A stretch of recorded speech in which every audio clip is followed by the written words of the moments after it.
오늘 하나님 말씀은 구약 성경 사무엘상 제17장입니다. 구약 성경 437페이지입니다. 사무엘상 제17장 41절부터 54절까지 제가 봉독해 드립니다. 블레셋 사람이 방패든 사람을 앞세우고 다윗에게로 점점 가까이 나아가니라. 그 블레셋 사람이 둘러보다가 다윗을 보고 업신여기니 이는 그가 젊고 붉고 용모가 아름다움이라. 블레셋 사람이 다윗에게 이르되 네가 나를 개로 여기고 막대기를 가지고 내게 나왔느냐 하고 그의 신들의 이름으로 다윗을 저주하고 그 블레셋 사람이 또 다윗에게 이르되 내게로 오라. 내가 네 살을 공중의 새들과 들짐승들에게 주리라 하는지라. 다윗이 블레셋 사람에게 이르되 너는 칼과 창과 단창으로 내게 나아오거니와 나는 만군의 여호와의 이름 곧 네가 모여가는 이스라엘 군대 하나님의 이름으로 네게 나아가노라. 오늘 여호와께서 너를 내 손에 넘기시리니 내가 너를 쳐서 내 목을 베고 블레셋 군대의 시체를 오늘 공중의 새와 땅의 들짐승에게 주어 온 땅으로 이스라엘의 하나님이 계신 줄 알게 하겠고 또 여호와의 구원하심이 칼과 창에 있지 아니함을 이 무리에게 알게 하리라. 전쟁은 여호와께 속한 것인즉 그가 너희를 우리 손에 넘기시리라.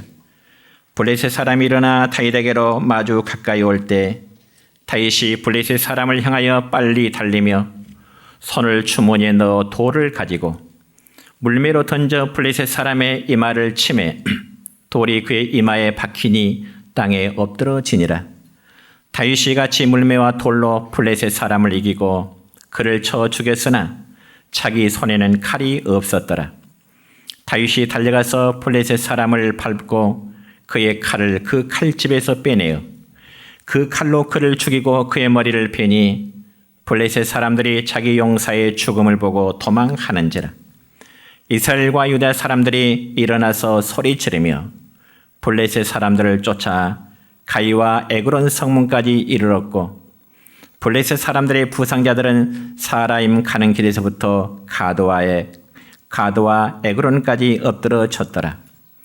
이스라엘 자손이 블레셋 사람들을 쫓다가 돌아와서 그들의 진영을 노략하였고 다윗은 그 블레셋 사람의 머리를 예루살렘으로 가져가고 갑주는 자기 장막에 두니라. 아멘. 사랑과 축복의 메시지 나눕니다. 사랑하고 축복합니다. 사랑하고 축복합니다. 예, 감사합니다.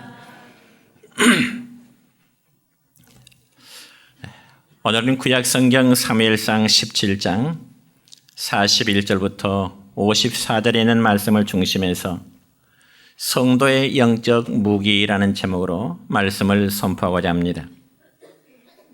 여러분, 어떤 어린아이가 아버지와 함께 길을 가는데 마침 길 가운데 큰 돌덩이 하나가 놓여져 있는 것을 보게 되었습니다.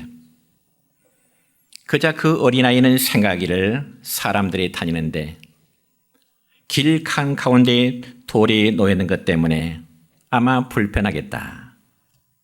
어린아이의 마음속에 그런 생각이 들어서 돌을 치우고 싶어하는 그런 마음이 들었습니다. 그리고는 자기 아버지에게 말하기를 아버지, 잠깐만 저 나무 그늘 밑에 가서 쉬고 계세요. 제가 저 돌을 치울 때까지요. 그러면서 아이는 그 돌을 치우고자 했습니다. 그렇지만 그 돌이 워낙 커서 꿈쩍도 하지를 않는 것입니다. 그래서 그 아이는 학교에서 배운 대로 지렛대를 사용해서 돌을 움직여 보려고 했지만은 여전히 꿈쩍하지를 않는 것입니다. 그저 그 모습을 멀리서 바라본 아버지가 다가와서 아들에게 묻습니다. 아들아, 안 되니? 그렇게 물을 때 아들의 답변은 아버지, 돌이 너무 커요. 제게는 힘이 없어서 혼자 할 수가 없어요. 그때 아버지는 빙그레 웃으면서 아들에게 이렇게 말합니다. 아들아, 너는 이 돌을 옮길 수 있는 가장 쉬운 방법을 모르고 있구나.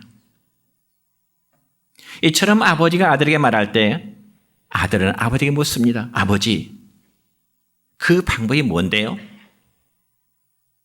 그러자 아버지는 아들에게 이렇게 말합니다.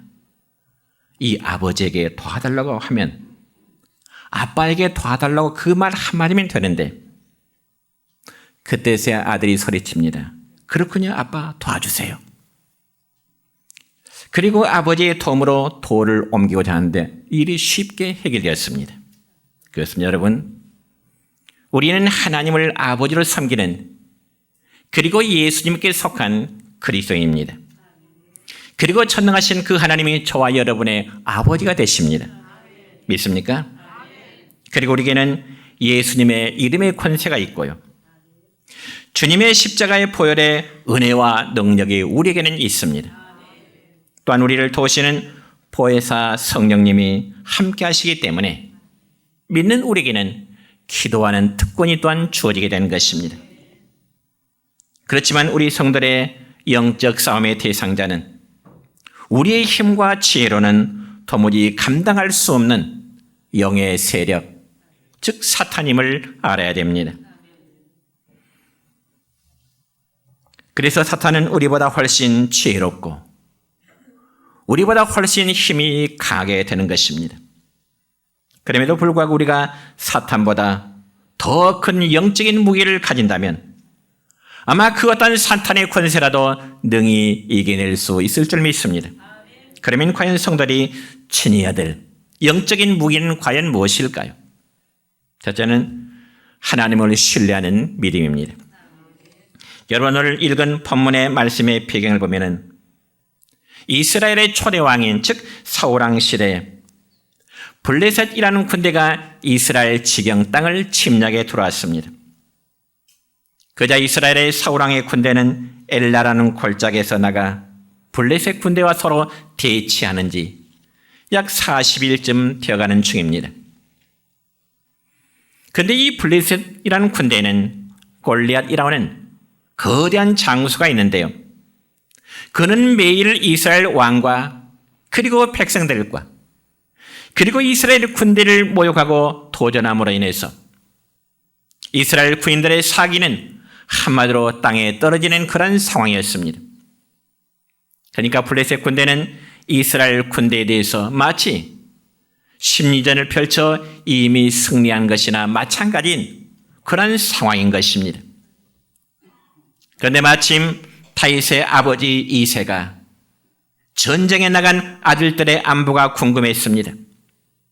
그래서 이새는 막내 아들인 다윗을 시켜서 전쟁의 상을 알아보도록 하고 특별히 전쟁터에 나가 있는 그 아들들에게 음식을 전달하고자 하는 이제 목적으로 다윗을 전쟁터에 잠시 내보냈습니다.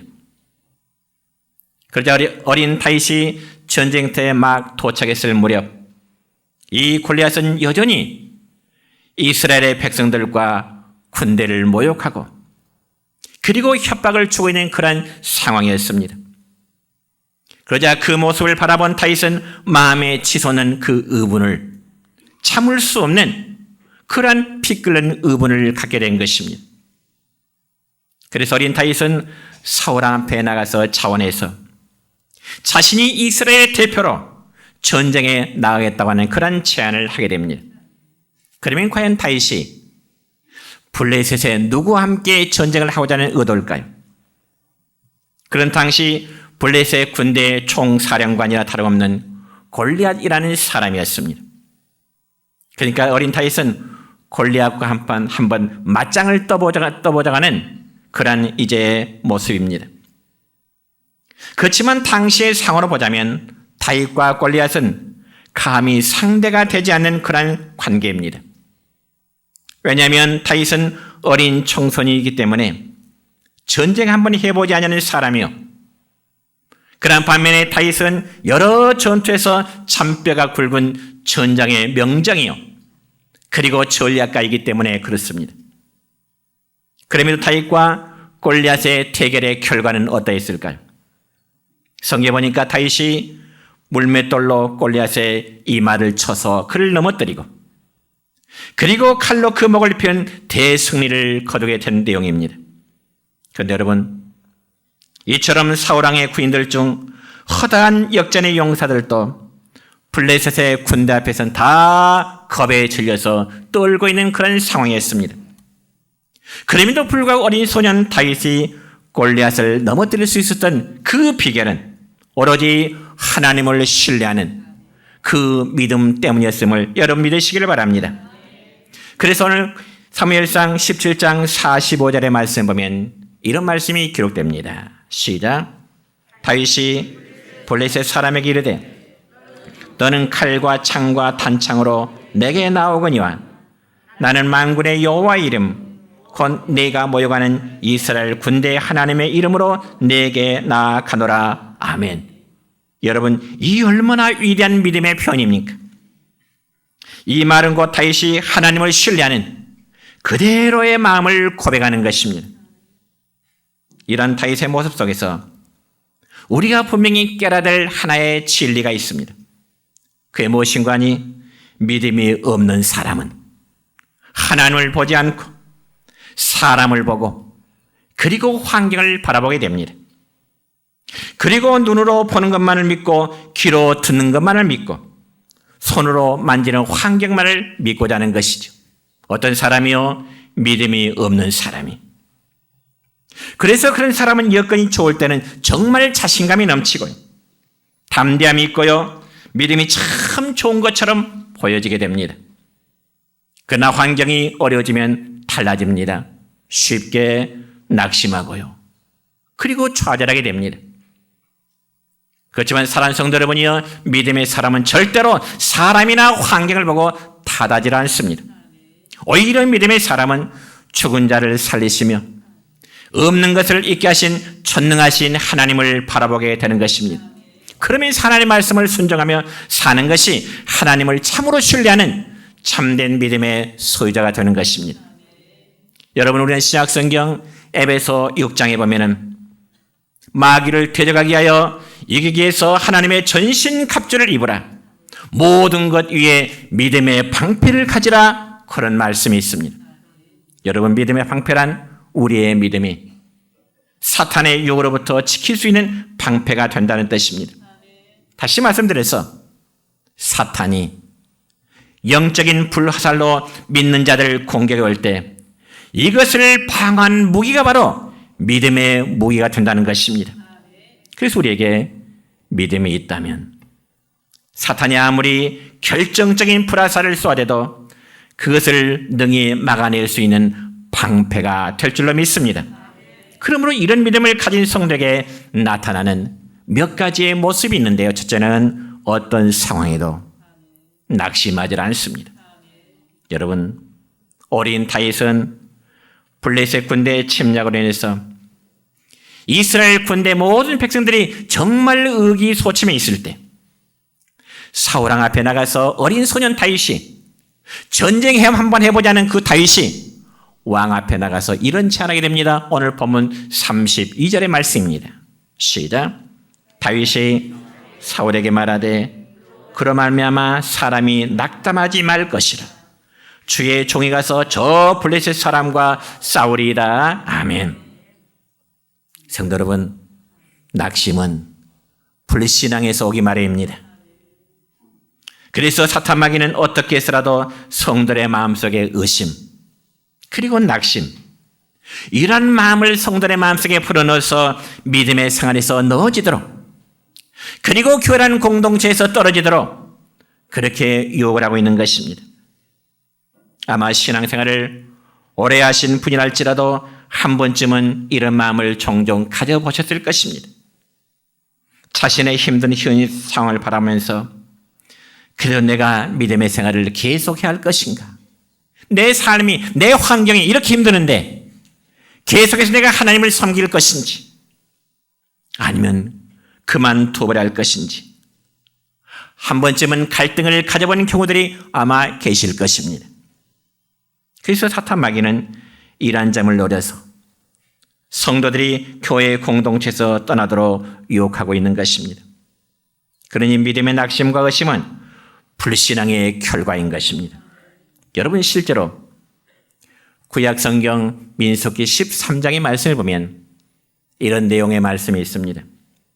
이스라엘 백성들이 그들의 지도자인 모세를 통해서 가나안 땅 접경적이 이뤘을 때 모세는 그곳의 상황을 살피기 위해서 12지파 가운데 한 사람씩, 즉 가나안 땅을 살피기 위한 정탐꾼 한 사람씩을 다 착출하게 됩니다.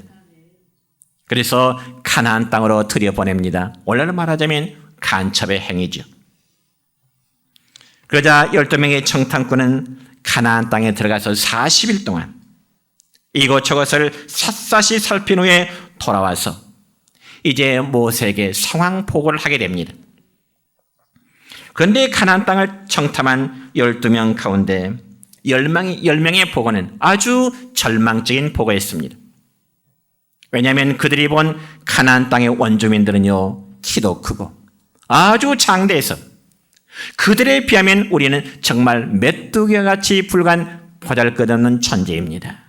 그러니 아무리 하나님께서 가나안 땅을 우리에게 주신다고 약속했지만은 우리가 그 땅을 차지한다는 것은 하나의 모험일 수밖에 없고 불가능할 수밖에 없습니다. 완전히 절망적인 보고입니다. 그 땅을 위해서 그들이 얼마나 많은 세월을 투자했나요? 무려 40년의 세월을 하나님이 약속한 그 땅을 차지하기 위해서 얻기 위해서 40년의 삶을 살아왔지 않습니까? 그런데 절망적인 보고는 안 되겠다는 거예요. 백성들은 낙심하고 땅을 치며 성경에 보니까 통곡했더라, 그렇게 표현되어 있습니다. 그러면서 자신들을 애굽 땅에서 이끌어낸 하나님과 그리고 그들의 지도자인 모세와 아론을 원망하면서 민수기 14장 2절과 3절까지의 말씀을 보면 백성들의 아우성이 바로 이렇습니다. 시작. 우리가 애굽 땅에서 죽었거나 이 광에서 죽었으면 좋았을 것을 어찌하여 여호와가 우리를 그 땅으로 인도하여 칼에 쓰러지게 하려 하는가? 우리 처자가 사로잡히려니 애굽으로 돌아가자. 여러분, 이 얼마나 어리석은 말인가요? 백성들은 믿음 없는 정탐꾼들의 말을 듣게 되자 하나같이 마치 합창을 하듯이 원망과 불평을 쏟아놓고 있습니다. 그렇다고 해서 믿음 있는 사람들의 보고를 그들이 못 들은 것 아닙니다. 들었습니다. 그래서 믿음 있는 사람과 믿음이 없는 사람의 보고는 분명한 차이가 있는데 이 점에서 민수기 13장 30절로 31절까지 말씀 보면 이렇게 기록됩니다. 먼저 민수기 13장 3절, 우리가 곧 올라가서 그 땅을 취하자 능히 이기리라. 이들의 보고는 어떤 사람의 보고인가요? 믿음이 있는 두 사람의 보고입니다. 여호수아와 칼렙의 보고입니다. 반대로 그 다음에 예전엔 13장 31절에 보니까 우리는 능히 올라가서 그 백성을 치지 못하리라. 그들은 우리보다 강하니라. 이들의 보고는 믿음이 없는 10사람의 보고입니다. 그렇다면 만약 여러분이 백성 중에 한 사람이라면 어느 보고를 더 신뢰하시겠습니까? 두 사람의 긍정적인 보고일까요? 아니면 10사람의 부정적인 보고를 여러분이 그 시대의 사람이라면 어떤 보고를 더 신뢰하고자 하십니까? 아마 대부분은 다수결의 보고로 10사람의 보고를, 믿음 없는 사람의 보고를 더 신뢰하고자 할 것입니다. 그러나 믿음의 눈은 그렇지 않습니다. 모두가 아니라 할 때도 예로 답변한 것이 바로 믿음임을 믿으시길 바랍니다. 그래서 가나안 정복에 대하여 부정적으로 보고한 이들은 약속의 땅을 눈앞에 두고도 들어가지를 못했습니다. 그렇지만 성경에 기록된 모든 믿음의 사람들은 아무리 나쁜 환경을 만나도요 낙심하지 않고 하나님의 도심으로 승리하는 자들이었습니다. 그래서 조그만 일에도 믿음의 사람은 넘어지지 않습니다. 바라기는 우리 모두의 믿음이 모래 위에 세운 집처럼 쉽게 무너져버리지 않기를 바랍니다. 그리고 반석에 세워진 집처럼 견고하시기를 주의 이름으로 축원합니다.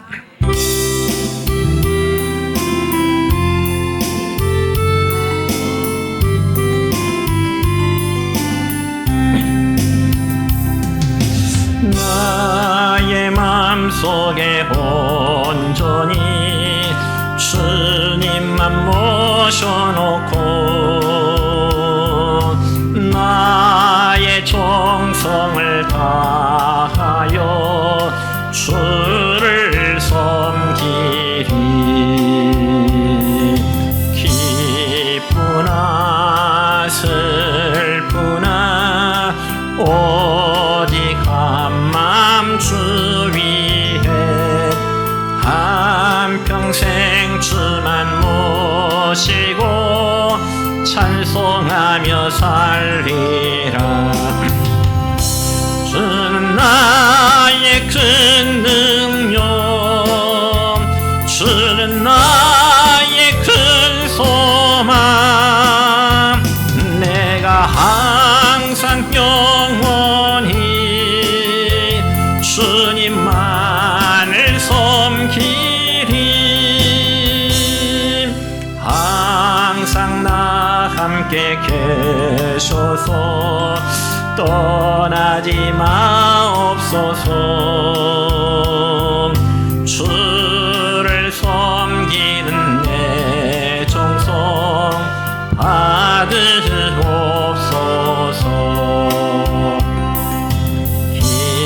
기쁘나 슬프나 오직 한맘 주 위에 한평생 주만 모시고 찬송하며 살리라. 주는 나의 큰 능력, 주는 나의 큰 소망, 내가 항상 영원히 주님만을 섬기리. 두 번째로 믿음을 가진 성도는 항상 승리의 확신을 가지고 담대함으로 살아갈 수 있습니다. 여러분, 어린 다윗은 블레셋의 장수 골리앗이 이스라엘과 여호와 하나님을 모욕하는 소리를 들었습니다. 그렇지만 골리앗은 다윗에게 있어서 마치 거대한 산과도 같은 존재였습니다. 여러분, 그럴 수밖에 없는 것은요, 사무엘상 17장 4절에 보면 골리앗에 대해서 이렇게 소개를 하고 있습니다. 시작. 그의 이름은 골리앗이요 가드 사람이라. 그의 키는 6규빗 한 뼘이요. 그렇게 기록됩니다. 6규빗 한 뼘. 이것을 여러분이 쉽게 우리의 미터 환산하자면 바로 2m 83의 키예요. 2m 83. 한번 상상해 보세요, 여러분. 10대 후반의 어린 소년 다윗에게 약 3m 가까이 이르는 골리앗은 마치 거대한 산처럼 보일 것입니다. 더군다나 골리앗은 노수로 만든 투구를 썼고요, 또 갑옷을 입었고요, 노 탄창을 가졌더라 했습니다. 한마디로 완전 무장을 갖춘 전쟁의 장수입니다. 그럼에도 다윗은 저렇게 큰 장수를 내가 이까짓 것 물맷돌을 가지고 쓰러뜨릴 수 있을까? 내가 괜히 호기를 부려서 망신당하지 아니할까? 아마 그렇게 생각한 것이 아니라 전능하신 하나님이 나와 함께 하시면 능히 저 거대한 산과 같은 골리앗도 이길 수 있으리라고는 확신을 갖게 된 것입니다. 그래서 오늘 본문 46절과 47절의 말씀 보면 이렇게 기록됩니다. 시작. 오늘 여호와께서 너를 내 손에 넘기시리니 내가 너를 쳐서 내 목을 베고 블레셋 군대 시체를 오늘 공중의 새와 땅의 들짐승에 주어 온 땅으로 이스라엘의 하나님이 계신 줄 알게 하겠고 또 여호와의 구원하심이 칼과 창에 있지 아니함을 이 무리에게 알게 하리라. 전쟁은 여호와께 속한 것인즉 그가 너희를 우리 손에 넘기시리라. 전쟁은 여호와 하나님의 손에 달렸기 때문에 이 블레셋 골리앗의 군대들을 내 손에 맡기시리라고 하는 그 확신을 어린 다윗은 갖고 있었던 것입니다.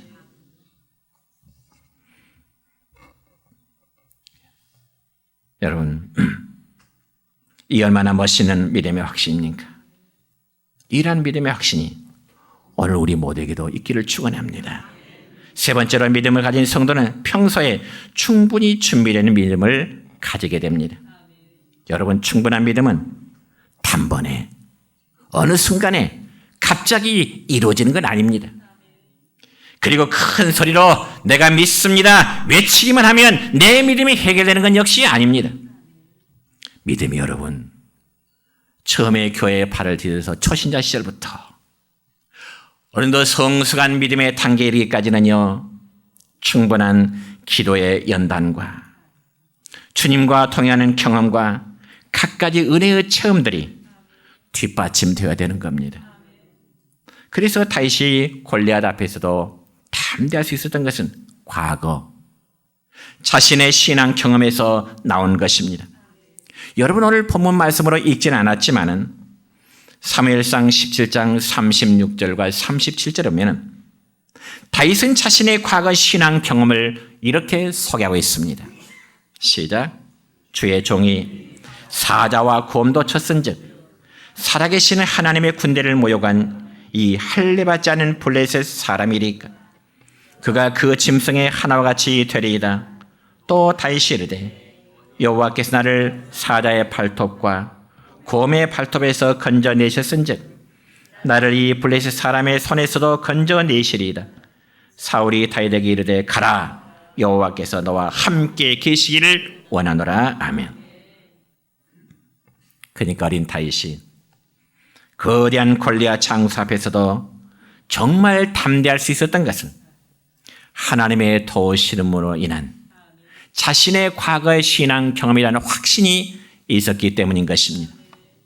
즉 사자의 발톱과 그리고 곰의 발톱에서도 자기를 지키신 그 하나님께서 이제는 골리앗 앞에서도 지켜줄 줄 믿는 준비된 믿음의 확신이 있었다는 사실입니다.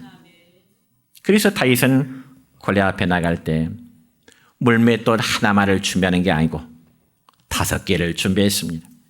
물론 하나님께서 사용하시는 것은 분명 하나입니다만은 다윗은 충분하게 5개 물맷돌을 준비하게 된 것입니다. 그렇다면 오늘 우리의 신앙에도 이처럼 충분히 준비하시는 자세로서 다윗처럼 하나님을 신뢰하는 믿음의 성도 여러분 되시기를 축원합니다. 크게 두 번째로 성도의 영적 무기는 성령 안에서 무시로 드리는 기도입니다. 무시로 드린다면 시도 때도 없이 우리의 생활 속에 기도하는 자세로 살아가는 겁니다. 여러분, 신약성경 에베소 6장 18절의 말씀 보면 이런 말씀이 있습니다. 제가 읽겠습니다. 모든 기도와 간구하되 항상 성령 안에서 기도하고 이를 위하여 깨어 구하기를 항상 힘쓰며 여러 성도를 위하여 구하라. 기도에 대한 것을 강조하면서 수식어가 항상 2번 반복됩니다. 그러니까 성도들이 영적인 싸움에서 승리하기 위해서는 항상 기도로 깨어 있어야 한다는 말씀입니다. 그렇지 않으면 영적으로 무뎌져서 영적 싸움에 승리하기는 어렵습니다. 물론 우리가 신앙생활하면서 믿음이 자라기 위해서는 여러 가지의 노력이 필요합니다. 기본적으로 충실한 예배생활, 또 성경 공부, 그리고 성도들과의 교제, 그리고 하나님의 교회를 섬기는 봉사, 다양한 조건들이 필요합니다. 그러나 우리가 영적인 싸움에 승리하고 자신을 지키고 그리고 다른 생명도 악한 영으로부터 구원하고 살는 데까지 이르려면 무엇보다도 기도가 필요하다는 사실입니다. 그런 점에서 볼 때 다윗은 기도의 사람이었습니다. 왜냐하면 그가 기록한 시편에 보면 정말 영감 어린 기도와 찬양으로 되어 있어서 읽는 독자들로 하여금 많은 은혜와 위로와 영감을 우리에게 주고 있기 때문에 그렇습니다. 그리고 신약성경 마태복음, 마가, 누가, 요한복음 즉 사복음서에 보면은 우리 예수님도 항상 기도하시되 새벽에도 기도하시고요, 한적한 곳에 가서 기도하시고요, 때로는 밤을 새가면서 철야의 기도를 하셨다라고 말씀하고 있습니다. 그래서 기도에 실패하면 시험에 들 수밖에 없기 때문에 주님은 사랑하는 자들에게 시험에 들지 않게 깨어 있어 뭐하라? 기도하라. 시험에 들지 않게 깨어 있어 뭐하라? 기도하라. 그렇습니다. 여러분, 우리는 기도가 얼마나 중요한지에 대해서 십자가를 지기 전 예수님의 겟세마네 기도를 통해서 알 수 있습니다. 예수님의 겟세마네 기도는 승리하셨고요. 반면에 함께 기도하기를 원했던 제자들의 기도는 실패했습니다. 그 결과 어떻게 됐을까요? 예수님은 마귀와의 싸움에서 승리하시고 십자가의 길을 묵묵히 가시면서 하나님이 보내신 바의 그 뜻을 죽음으로 이루어내셨습니다. 그런 반면에 제자들은 예수님이 십자가에 타실 때 때로는 베드로와 유다 모든 제자들이 예수님을 배신하고요, 도망가게 이뤘습니다. 그래서 누가복음 21장 34절의 말씀 보면 이런 말씀이 있습니다. 시작. 너희는 스스로 조심하라. 그렇지 않으면 방탕함과 술 취함과 생활의 염려로 마음이 둔하여지고 뜻밖의 그날이 덫같이 너희에게 임하리라. 아멘. 여러분, 이 말씀은요, 기도 없는 삶은 생활의 염려로 인해서 우리의 마음을 둔하게 만든다, 그렇게 말씀하십니다. 다시 말씀드려, 비록 방탕하지 않고 술 마시지 않아도 마음이 둔해질 수밖에 없다는 거죠. 그리고 이 마음이 둔하다는 말은 영적인 감각이 무뎌지고요, 약해질 수밖에 없다는 겁니다. 그렇지만 깨어 기도하는 사람에게는 기쁨이, 그리고 감사가, 그리고 평강이 넘치게 될 줄로 믿습니다. 그러나 기도하지 않게 되면 영적으로 둔해져서 근심과 원망과 그리고 두려움과 불평이 쏟아질 수밖에 없습니다.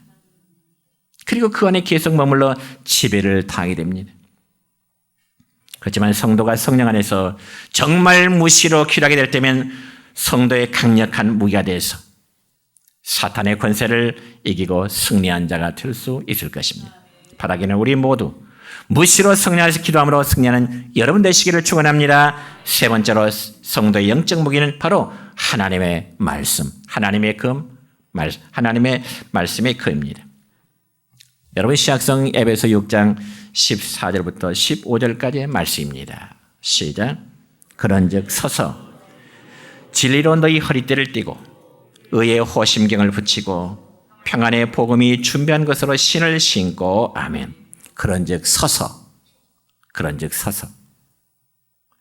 서서란 말은 마치 군인들의 전투 태세를 말합니다. 그러니까 성도들이 영적인 사탄 마귀와 영적인 싸움을 할 때면 전쟁에 임하는 것처럼 임전태세를 갖추라는 것입니다. 여러분, 사람의 인체 중에 가장 중요한 부분은 허리이겠죠. 그래서 사람이 허리에 띠를 띠지 않으면 정상적인 몸의 힘을 사용할 수가 없습니다. 마찬가지로 성도들에게 진리란 사탄 마귀와의 영적 전쟁에서 정말 중요한 무기입니다. 기도가 성도에게 무기라면 이 진리 하나님의 말씀도 역시 악한 영과 대적에서 이길 수 있는 영적 무기가 된다는 것입니다. 왜냐하면 사탄은 진리를 대적하는 자이기 때문에 진리가 아니면 사탄을 이겨낼 수 없는 것입니다. 그러면 성도는 사탄과의 전쟁에서 이 진리의 무기를 잘 사용해야 됩니다. 예를 들어 여러분, 국가 간의 전쟁에서 아무리 좋은 죄신의 무기를 있다 갖췄다 할지라도 그 무기를 사용할지 모른다면, 최고의 무기를 사용할지 모른다면 그건 무용지물에 불과할 것입니다. 전쟁에 패할 수밖에 없겠죠. 그렇다면 과연 여러분이요, 진리의 무기란 무엇일까요? 우리 성도에게 있어야 진리의 무기란 바로 십자가의 부활의 복음에 대한 정확한 지식을 가지고 믿음 안에서 죄의 상을 받아 의롭다함을 받은 자라는 구원의 확신을 갖는 것입니다. 믿으시기 바랍니다. 그럼에도 이 놀라운 구원의 진리를 알지 못한다면 자신을 지켜낼 수가 없는 겁니다. 그래서 다윗이 골리앗과의 대결뿐만 아니라 다윗은 수많은 전쟁에서 승리할 수 있었던 것은 이 다윗의 사적을 보면은 그가 중요한 일을 할 때마다 그는 반드시 하나님께 물었다는 특징이 있습니다. 하나님께 물었다. 그는 기도의 사람이었다는 것입니다. 그리고 하나님 뜻을 묻고 하나님의 뜻을 안 다음에는 이제는 하나님 말씀에 순종하기를 힘썼던 사람이 바로 다윗입니다.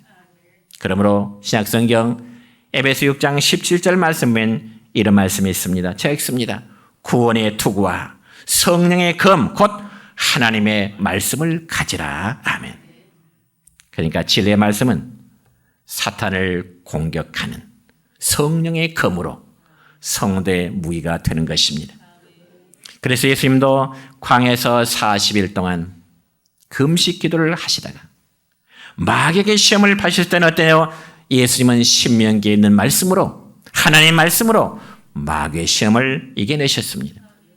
그렇다면 우리 성도들도 마귀의 시험이 올 때 주님처럼 진리의 말씀으로 마귀를 대적할 수 있는 여러분 되시기를 축원합니다. 그러면 내 안에 있는 여러분 안에 있는 불신의 생각, 바른 길에서 떠나게 하는 유혹들을 과감히 이겨내야 됩니다. 이런 잘못된 생각들을 이겨내지 못하면 절대로 바른 믿음의 생활을 할 수가 없는 것입니다.